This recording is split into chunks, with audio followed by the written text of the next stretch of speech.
Everyone, in today's video we will see how to add apps to Dish Hopper, step-by-step guide for installing streaming application.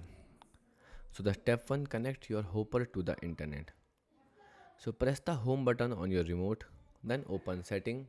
Now navigate to the internet or network setup. Then connect to your Wi-Fi network or use an Ethernet cable and wait for the connection test to complete successfully. Step 2, open the app section. So press the home button on your Dish remote, then scroll to the app section on the Hopper home screen and browse the available streaming and entertainment apps.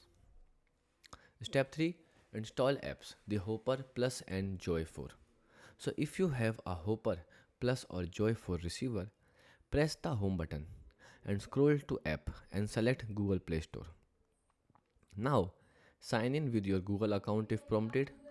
Search for the app you want using voice search or the on-screen keyword and select the app and choose install and wait for the installation to finish.